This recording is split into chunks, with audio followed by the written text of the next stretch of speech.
सारे बीएलई भाइयों से एक निवेदन है कि कोई भी आपको समस्या हो या कुछ पूछना हो तो हमारे कमेंट बॉक्स में आप अपना समस्या लिखते जाइएगा।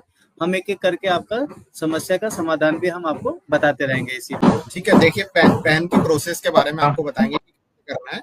सबसे पहले हम लोग डिजिटल सेवा पोर्टल ओपन करेंगे। डिजिटल सेवा पोर्टल ओपन करेंगे, आप राइट साइड में आएगा आपका लॉगिन का ऑप्शन, आप वहां पे लॉगिन करिएगा। ठीक है, लॉगिन करने के बाद आप लोग जो है अपनी सीएससी आईडी और पासवर्ड डाल के इसको लॉगिन कर लेंगे, तो हमारा डिजिटल सेवा पोर्टल लॉगिन हो जाएगा। ठीक है, लॉगिन होने पे अब हम लोग यहाँ पे सर्च करेंगे एनएसडीएल। एनएसडीएल सर्च करेंगे तो देखिएगा राउंड में आ रहा है कि पैन सर्विसेज, उस पर हम लोग क्लिक करेंगे।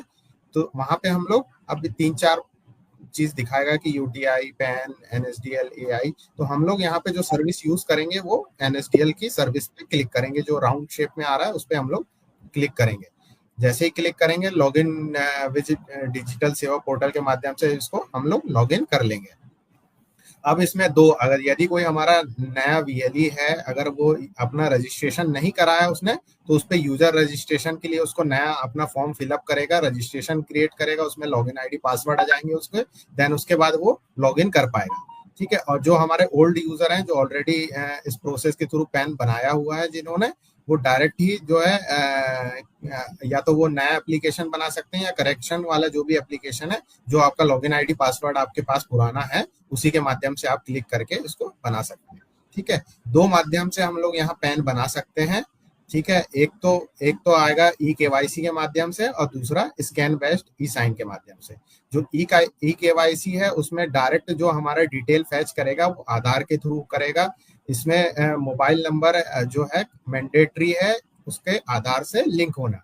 यदि उसका मोबाइल नंबर आधार से लिंक होगा तो ई केवाईसी के माध्यम से जो भी डिटेल उसमें आधार पे दी गई है वो डिटेल आपको वहां पे फैच हो जाएंगी। दूसरा माध्यम है हमारा स्कैन बेस्ड। स्कैन बेस्ड में क्या होता है कि हम लोग जो भी यहाँ डिटेल और जो भी डॉक्यूमेंट्स अपलोड करेंगे वो स्कैन कॉपी यहाँ पे प्रूफ के रूप में अपलोड करेंगे। जैसे कि एड्रेस प्रूफ में एड्रेस प्रूफ हो गया, डेट ऑफ बर्थ में 10th की मार्कशीट हो गई, फोटोग्राफ, सिग्नेचर, जो भी कुछ हम लोग अपलोड करेंगे वो है स्कैन बेस्ड कॉपी के माध्यम से हम लोग इसको करेंगे। इस पे भी मोबाइल नंबर आधार से लिंक होना चाहिए क्योंकि ओटीपी है लास्ट में, ओटीपी के माध्यम से हम इसको फॉर्म को सबमिट करेंगे। तो इसमें दो माध्यम से आपको जो भी सुटेबल लगे, चाहे वो ई केवाईसी है चाहे स्कैन बेस्ड हो, आप उसके माध्यम से कर सकते हैं। यहाँ हम लोग स्कैन बेस्ड माध्यम से आपको बताएंगे कि पैन कार्ड कैसे अप्लाई करते हैं। ठीक है, स्कैन बेस्ड में क्लिक करेंगे, फिजिकल पेन है, यहाँ पे इंडिविजुअली पेन बनते हैं तो इंडिविजुअल करेंगे। कस्टमर का नाम आएगा, डेट ऑफ बर्थ आएगा, मोबाइल नंबर आएगा और ईमेल आईडी आएगा। 4 चीज हम लोग डाल के इसको सबमिट कर देंगे। सबमिट करते ही इस प्रकार का दिखेगा कि आपको 107 रुपए जो है चार्जेस लगेंगे। प्रोसीड टू एनएसडीएल पे क्लिक करेंगे, एग्री करेंगे। एग्री में उसका अब देखिए यहाँ पे आएगा दो चीज ऑप्शन आ रहा है जो मैंने आपको पहले ही बताया था कि रजिस्टर नाउ और ऑलरेडी रजिस्टर्ड। जो जिसने यूजर रजिस्ट्रेशन पहले से कर रखा है वो डायरेक्ट अपना लॉगिन आईडी के थ्रू लॉगिन कर लेंगे, और जो नए बीएलईज हैं हमारे जो अभी तक रजिस्ट्रेशन नहीं करे हैं उनके लिए क्या है, रजिस्टर नाउ पे क्लिक करके अपना यूजर आईडी क्रिएट कर लें, उसके बाद देन प्रोसीड कर सकते हैं। ठीक है, सबमिट करेंगे, ओटीपी आएगा, आपने जो रजिस्टर करते समय मोबाइल नंबर डाला है उस पर ओटीपी आएगा, उसको हम लोग सबमिट करेंगे। इस प्रकार का फॉर्म खुल के आ जाएगा। ठीक है, यहाँ पे ऑलरेडी डिटेल जो है आधार से फैच होगी, हमको जो भी छूट रहा है, जो भी फील्ड छूट रही है उसको हम लोग वहां पे फील्ड कर देंगे। जैसे जेंडर छूट जाएगा या टाइटल छूटेगा, मिस्टर जो है उसको करके हम लोग यहाँ पे क्लिक कर देंगे। ठीक है, आगे आगे फॉर्म आएगा, आगे में हम लोग उसके फादर्स नेम की डिटेल एंटर करेंगे, मदर नेम की डिटेल एंटर करेंगे। इनकम प्रूफ हम लोग को अब इसमें पूछ रहा है whether physical card is required, yes or no. यदि वो फिजिकल कार्ड की रिक्वायरमेंट मांगता है कस्टमर तो उस पर यस पे क्लिक करेंगे।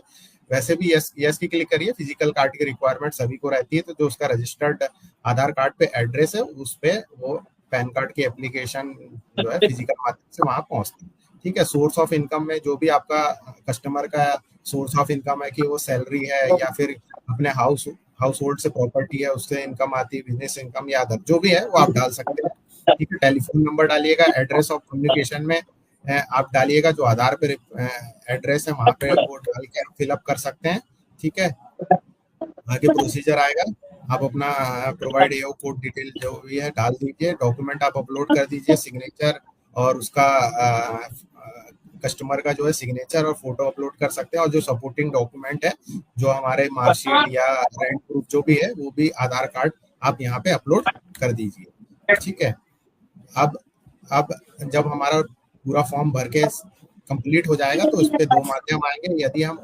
यदि कस्टमर का एक तो मैंडेटरी है कि कस्टमर का जो है आधार नंबर ओटीपी मोबाइल नंबर से लिंक होना चाहिए, तो हम लोग या दो माध्यम से कर सकते हैं इसको साइन इन, या तो ओटीपी बेस्ड साइन इन कर सकते हैं या बायोमेट्रिक के थ्रू हम लोग इसको कर सकते हैं। ठीक है। अगर आपके पास फिंगरप्रिंट डिवाइस है तो बायोमेट्रिक के थ्रू कस्टमर का ऑथेंटिकेट कर दीजिए, या ओटीपी के थ्रू, जो भी आपको सुटेबल लगे आप उससे कर सकते हैं। हम लोगों ने आपको जो प्रोसीजर बताया है वो आधार के माध्यम से ओटीपी के थ्रू जो है हम इसको सबमिट करेंगे। जैसे ही हम लोग ओटीपी डालते हैं कस्टमर के पास ओटीपी जाएगा, वो ओटीपी एंटर करेंगे तो हमारा साइन इन कंप्लीट हो जाएगा।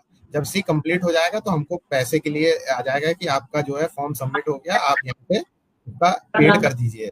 जैसे ही हम लोग 107 रुपए पेड करते हैं, वॉलेट में हम लोग यहाँ अपना पिन डालेंगे और जो भी हमारा अमाउंट यहाँ से डिडक्ट होगा, करीब 93.23 रुपए जो है इसमें डिडक्ट होते हैं, तो वो होगा एक्नॉलेजमेंट नंबर और जो है उसके मेल आईडी पे जो है पैसा पैन कार्ड बन के आ जाएगा। यदि फिर भी बाई चांस अगर ट्रांजेक्शन फेल्ड हो गया है, मान लीजिए कई बार क्या होता है कि सर्वर इशू के कारण ट्रांजेक्शन फेल हो सकते हैं, तो 3 दिन के बाद ऑटोमेटिक जो है पैसा रिफंड हो जाता है। पर आप सभी से रिक्वेस्ट रहेगा कि आप उसमें टिकट जरूर जनरेट कर दीजिए।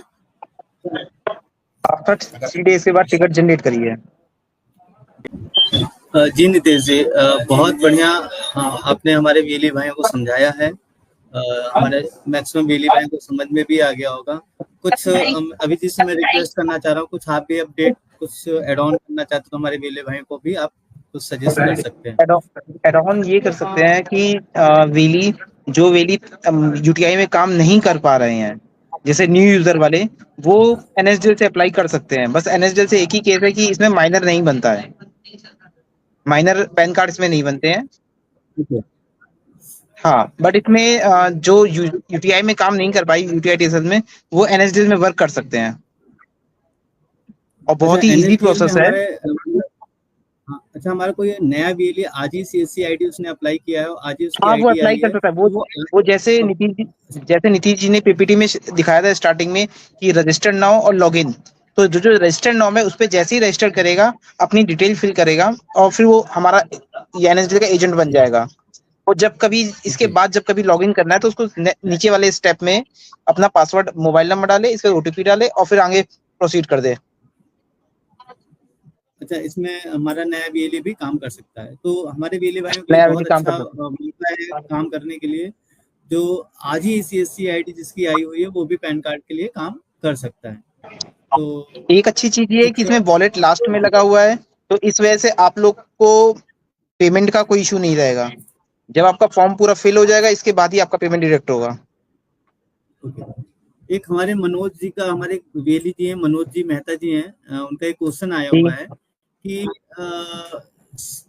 जो पैन कार्ड का करेक्शन नहीं होता है हमारे सीएससी से, क्या करेक्शन नहीं होता है? करेक्शन होता है, हाँ होता है। नीचे आप देखिएगा थर्ड स्टेप पे लिखा होगा पैन अपडेट। जी जी, पैन अपडेट में जाके अपना करेक्शन करा सकता है पर्सन। ओके मनोज जी, जैसे आपका सवाल था करेक्शन नहीं होता है, करेक्शन बिल्कुल होता है हमारे पोर्टल से, तो आप वहां से करेक्शन कर सकते हैं। ओके, जैसे भी भूपेन जी का सवाल है, अभी बताया अनवी जी ने कि माइनर का पैन कार्ड नहीं बनता है, तो नहीं बनता है अभी हमारे यहाँ से। जब आएगा अपडेट तो हम आपको इन्फॉर्म करें। यूटीआई से माइनर का बनता है? हाँ, यूटीआई से माइनर का बनता है, बट यूटीआई के वही लोग बना सकते हैं जिनकी पुरानी आईडी है, जो 15 अक्टूबर 2023 से पहले से रजिस्टर्ड है यूटीआई में, सिर्फ वही वर्क कर सकते हैं। उसके बाद की जो भी न्यू आईडीज हैं वो वर्क नहीं कर सकते हैं। ओके ओके, ठीक है भूपेन जी, आपका सवाल जो था, आप यूटीआई में अगर पुराने हमारे वीएलई होंगे तो आप बिल्कुल माइनर का पैन कार्ड बना सकते हैं। अगर आप नए वीएलई हैं तो अभी नहीं बना पाएंगे आप। अब जैसे एक हमारे अर्जुन जी का सवाल आया हुआ है कि पैन कार्ड जो करेक्शन होता है उसमें सिग्नेचर और फोटो भी चेंज हो सकता है क्या?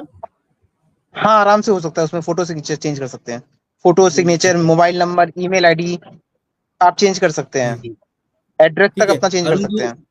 ठीक, अर्जुन जी, जैसे आपका सवाल था, सवाल का जवाब भी आपको मिल गया होगा कि हाँ बिल्कुल आप पैन कार्ड में सिग्नेचर और फोटो भी चेंज कर सकते हैं।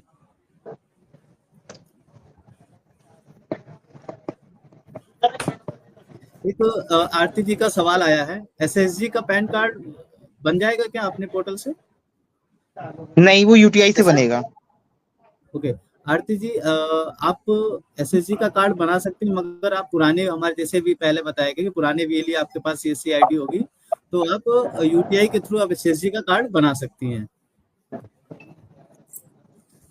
ठीक है। अगर कुछ और नीतीश जी आपको ऐड करना है, सवाल आते रहेंगे बहुत सारे वीएलई भाई का, तो हम जवाब भी देते रहेंगे। कुछ अगर आपका ऐड ऑन करना चाहते हैं तो कर सकते हैं। जी, देखिए इसमें काफी अच्छा कमीशन है यदि वीएलईआर में करना चाह रहा है, क्योंकि पैन कार्ड की रिक्वायरमेंट हर किसी को रहती है पैन कार्ड के लिए।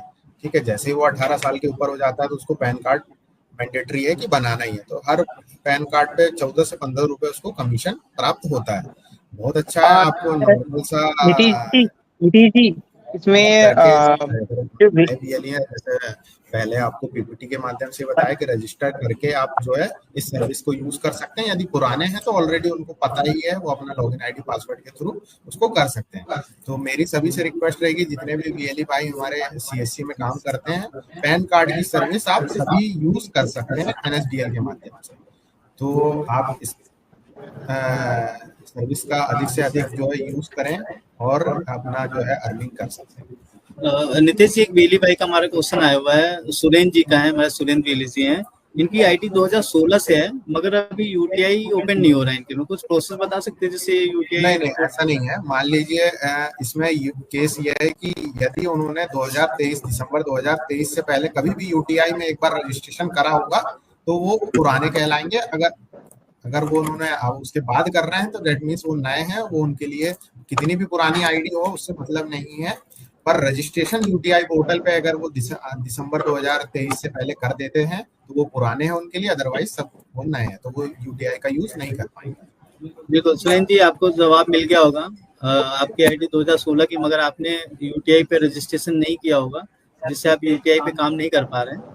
आप एनएसडीएल पे भी आकर नहीं है तो एनएसडीएल पे आप काम कर सकते हैं। अगर यूटीआई पे आज से आप अपना रजिस्ट्रेशन कर दीजिए, बाकी आप एनएसडीएल से अपना कार्ड बना सकते हैं। एक चीज और बताना चाहेंगे, जो यूटीआई में ऑलरेडी हमारे रजिस्टर्ड यूजर्स हैं, यदि वो काम छोड़ दिए हैं उनके लिए बहुत अच्छा मौका है कि आप जो है समिति का पैन कार्ड यूटीआई के माध्यम से बना सकते हैं। उस सर्विस को छोड़िए ना, एक बार लॉगिन करिए, उसमें जो डॉक्यूमेंट की रिक्वायरमेंट रहेगी, पुलिस वेरिफिकेशन हो गया या इस टाइप के डॉक्यूमेंट जो है, आप वहां पे अपलोड करके अपनी सर्विस को एक्टिव जरूर कर लीजिए।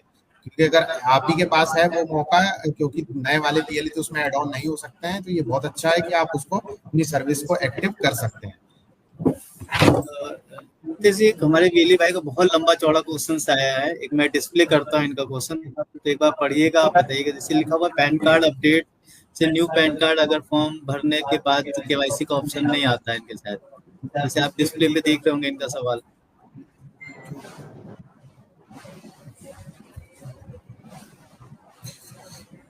केवाईसी के में कुछ प्रॉब्लम आती है इनको करते वक्त। न्यू पैन कार्ड अगर फॉर्म भरने के बाद जब ई केवाईसी ऑप्शन आता है तो ई केवाईसी नहीं हो पाता है। ये इनका नया पैन कार्ड है कि ऑलरेडी अपडेट है? जब केवाईसी करते हैं तो कस्टमर के आधार में एक तो मोबाइल नंबर लिंक होना चाहिए, और जो आधार में डिटेल लिखी हुई है वही डिटेल जो है हम पैन पे कर सकते हैं, उसमें चेंजेस नहीं कर सकते। मान लीजिए अगर किसी का नाम है रवि कुमार सिंह है और अगर पैन कार्ड में लिखा हुआ है खाली रवि सिंह, अगर हम उसको चेंजेस करना चाह रहे हैं पैन कार्ड में तो वो पैन कार्ड में चेंज नहीं होगा जब तक कि, क्योंकि वो डिटेल जो फैच हो रही है वो आधार के थ्रू हो रही है। आधार में जो लिखा है वही हम लोग इस पे कर सकते हैं, चेंजेस नहीं कर सकते क्योंकि आधार से केवाईसी हो रही है। अच्छा, एक हमारे वीएलई भाई हैं, रघुनाथ जी हैं, बहुत अच्छा सवाल पूछा इन्होंने कि जो फिजिकल डॉक्यूमेंट जो आते हैं उसको कहीं जमा करना पड़ता है या अपने पास ही रखना पड़ेगा इनको? हार्ड कॉपी आई थिंक इसको जमा करने की जरूरत नहीं है। अभिरेन नहीं, एनएसडीएल में फिजिकल डॉक्यूमेंट नहीं, एनएसडीएल में ऐसा कुछ भी नहीं है। एनएसडीएल बहुत पेपरलेस प्रोसेस है, इसमें सिर्फ आपको ऑनलाइन ही जो ये सब ऑनलाइन सबमिट करनी है। हेलो अभय जी, आवाज नहीं आ रही आपकी। आपको आवाज आ रही है? आपको आवाज आ रही है सर? एनएसडीएल में पेपरलेस प्रोसेस है, इसमें फिजिकल डॉक्यूमेंट सबमिट करने की कोई रिक्वायरमेंट नहीं है। नितिश जी, मैं आपसे मनोज मेहता जी का दोबारा फिर से क्वेश्चन आया है कि एग्रीकल्चर जो किसान होते हैं उनका पैन कार्ड बन सकता है क्या? वो तो इंडिविजुअल है ना, कस्टमर तो इंडिविजुअल 18 के ऊपर हो जा रहा है तो पैन कार्ड तो सभी का बनेगा। शायद इनका लिखा बनाना है तो क्या सिग्नेचर करना जरूरी होता है क्या? जैसे किसान पढ़े लिखे नहीं होते हमारे बहुत सारे, तो सिग्नेचर तो कर नहीं पाते, तो उसके कैसे क्या? केवाईसी के माध्यम से कर दीजिए, तो उसमें सिग्नेचर है और किसी प्रकार की जरूरत नहीं रहती है। मनोज जी, आपको जवाब मिल गया होगा कि आपको ई साइनिंग कर देंगे तो उसमें सिग्नेचर डॉक्यूमेंट की जरूरत नहीं पड़ती है। और अभी जैसे अभी जी की अगर आवाज आ जाती है तो अभी डॉक्यूमेंट जो है कहाँ पे जमा करना है या नहीं करना है, हम आपको इस कमेंट बॉक्स में ही हम आपको जवाब दे देंगे। भूपेन जी, अगर अभी भी आवाज आ रही है आपको?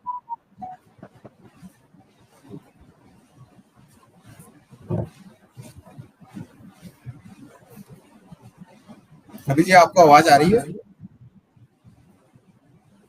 चलिए, कोई दूसरा अगर किसी वीएलए भाई का क्वेश्चन होगा तो। हाँ, एक सुरेंद्र जी का ही दोबारा फिर से अच्छा क्वेश्चन पूछा है।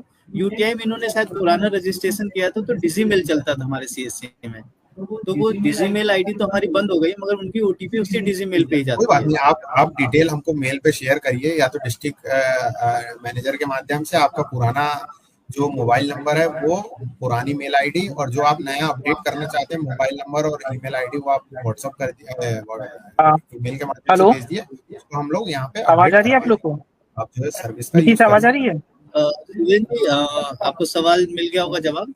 आप नहीं है तो आप इससे डिटेल आप भेज सकते हैं हम अपने डिस्ट्रिक्ट मैनेजर को, जो हमारे पास आ जाएगा, हम आपका रजिस्ट्रेशन करा देंगे। और जो डॉक्यूमेंट की बात थी, एनएसडीएल में जो फिजिकल डॉक्यूमेंट अगर हम लोग स्कैन बेस्ड यूज कर रहे हैं तो उसमें डॉक्यूमेंट सबमिशन का कोई आवश्यकता नहीं रहती है, तो वो आपको कहीं भेजना नहीं होगा, अपने पास बस रखे रहिए। ठीक है जी, लमसम हमारे बीएलएस भाई का क्वेश्चन आंसर हो गया है, तो फिर हम यहाँ पे क्लोज करते हैं, और आपके कल फिर हम मिलेंगे दोबारा इसी सेशन में। कल नए प्रोजेक्ट के साथ, नई जानकारी के साथ हम आपके साथ दोबारा फिर से जुड़ेंगे, और इसी से हम आपसे निवेदन लेते हैं, कल मिलेंगे फिर से समय। नमस्कार।